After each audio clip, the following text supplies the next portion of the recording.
नमस्कार। मैं Raju Kumar Pandey Usha Martin world school के ऑनलाइन शिक्षा अधिगम प्रणाली में आप सबका स्वागत है। बच्चों, जैसा कि हम लोग पिछली कक्षा में मेरे संग की औरतें पाठ के बारे में पढ़ रहे थे, जिसके रचनाकार मृदुला गर्ग जी हैं।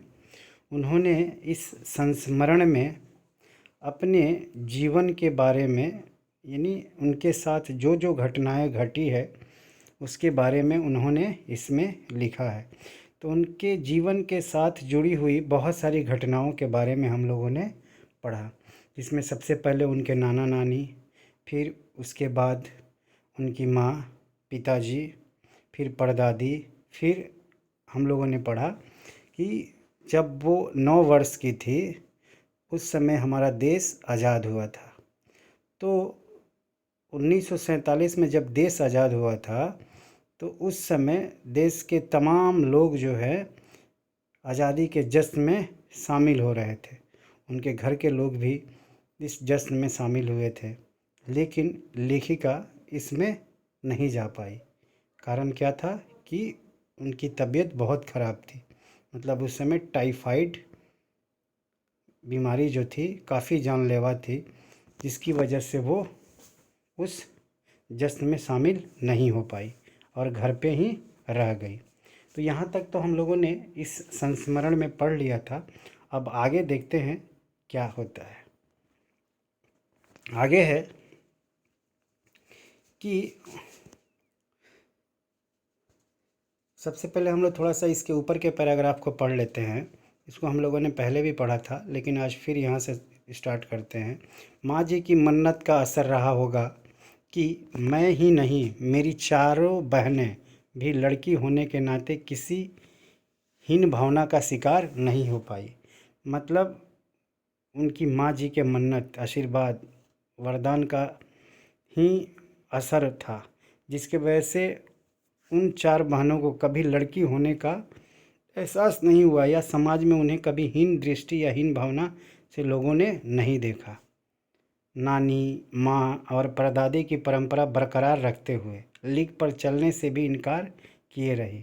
मतलब नानी, माँ और परदादी की जो परंपरा थी, जो पीढ़ी दर पीढ़ी चली आ रही थी, उस लीक पर चलने से भी इनकार किए रही।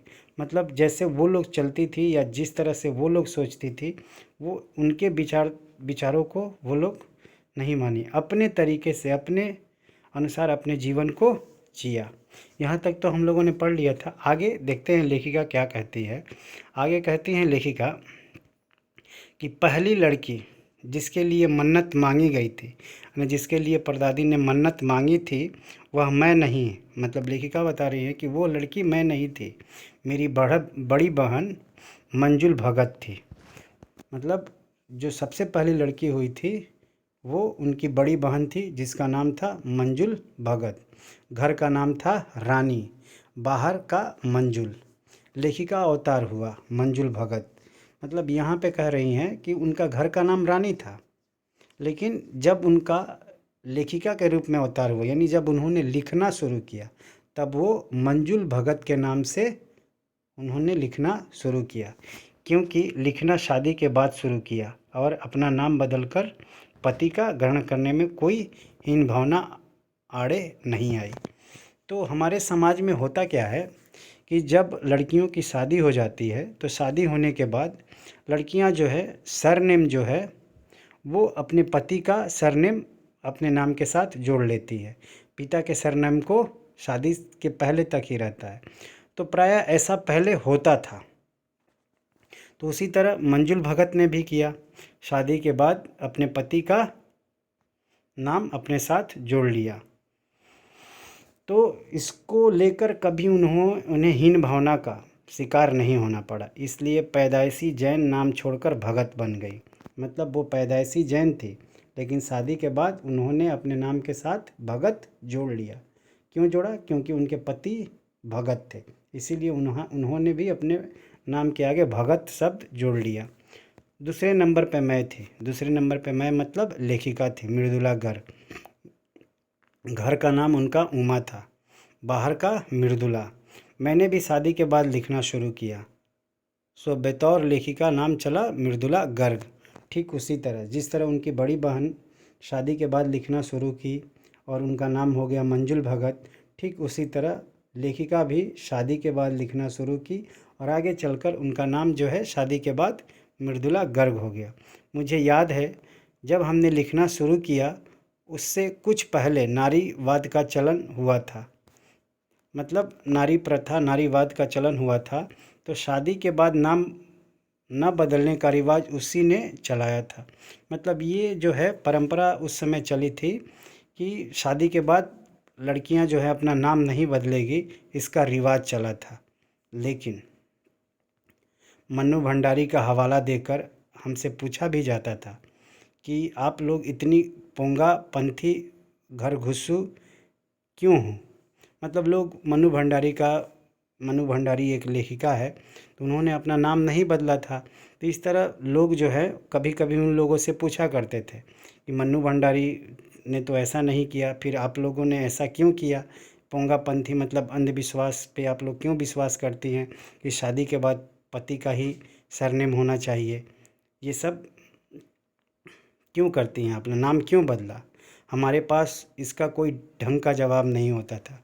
उस समय लेखिका और लेखिका के बहन के पास इसका कोई जवाब नहीं था, अब भी नहीं है। मतलब लेखिका अब कहती हैं कि अब भी इसका जवाब मेरे पास नहीं है, पर नाम बदलने से अपने व्यक्तित्व का कोई नुकसान होता मैंने नहीं देखा। अब वो कह रही हैं कि हम लोगों ने तो नाम बदला, लेकिन नाम बदलने का प्रभाव हमारे व्यक्तित्व पर इसका कोई असर नहीं पड़ा। हम लोग जैसे पहले थे बाद में भी उसी तरह रहे, हमारे व्यक्तित्व पर उसका कोई असर नहीं पड़ा, उसका कोई नुकसान नहीं हुआ, उसकी कोई क्षति नहीं हुई। पूछने को तो पिताजी से लोग यह भी पूछते थे, 5 बेटियों से आपका मन नहीं भरा जो हर बेटी के 2-2 नाम रख छोड़े। अब यहाँ पर थोड़ा सा मैं आप लोगों को बताऊंगा कि पहले समय में घर में अगर कोई लड़की हो जाती थी तो लोग पहले से ही चिंता में डूब जाते थे कि लड़की हो गई, लड़की हो गई, तो उस लड़की का लोग एक ही नाम रखते थे। लोगों के अंदर ऐसा अंधविश्वास था कि अगर लड़की का 2 नाम रखेंगे तो होगा क्या कि जो दूसरा आने वाला बच्चा है वो भी लड़की ही हो जाएगी। इसलिए लोगों के मन में ऐसी धारणा बैठ गई थी।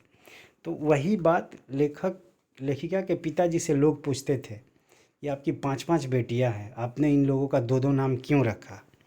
मुझसे छोटी बहन का घर का नाम गौरी और बाहर का चित्रा। मैंने लेखिका से जो छोटी 3 नंबर जो बहन थी उसका भी 2 नाम था, गौरी और चित्रा। वह नहीं लिखती थी। उसका कहना है कि वह इसलिए नहीं लिखती क्योंकि घर में कोई पढ़ने वाला भी तो चाहिए। वो इसलिए नहीं लिखती थी। वो लेखिका बताती है कि उनकी तीसरी नंबर बहन जो है नहीं लिखती थी। अगर उनसे कोई पूछता भी था तो वो जवाब देती थी कि अगर घर में सब कोई लिखने लगेगा तो घर में कोई ऐसा व्यक्ति भी तो चाहिए जो मतलब उनके लिखे द्वारा उनकी कहानियों उनके उपन्यासों को कोई पढ़े। तो इसलिए उन्होंने वो लेखन कला से दूर ही रही, उन्होंने लिखना शुरू नहीं किया। खैर उसके बाद चौथी 5वीं बेटियां पैदा हुई तो पिताजी ने इतनी बात जमाने की सुनी कि उनका एक एक नाम ही रखा। अब लोग इतना उनको बोल दिए थे 2-2 नाम रखने के कारण, जिसके वजह से पिताजी ने अब चौथी और 5वीं बेटियों का नाम एक एक ही रखा।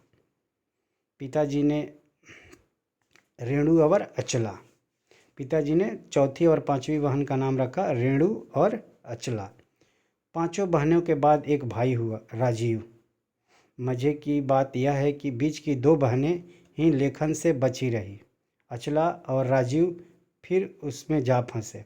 अब बता रही हैं कि 6 भाई बहनों में से 4 भाई बहन जो है लेखन कला से जुड़े रहे और उसमें से 2 बहनें जो है वो लोग लेखन कला की तरफ उनका कोई झुकाव नहीं था, वो लोग नहीं लिखती थी। अचला और राजीव फिर उसमें जा फंसे। अचला मुझसे 8 साल छोटी है और वक्त के बदलाव की लाज रखते हुए अंग्रेजी में लिखती है।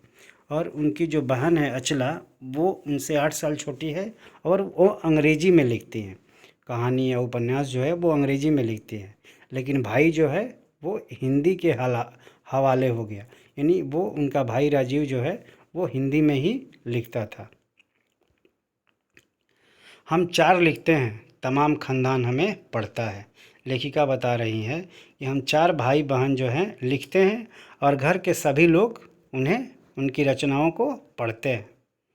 लेकिन लेखिका को एक बात का शिकायत है। वो क्या है कि मेरी ससुराल में मुझे कोई नहीं पढ़ता। वो कह रही हैं कि उन्होंने तो शादी के बाद ही लिखना शुरू किया था, लेखन कला से जुड़ी हुई थी।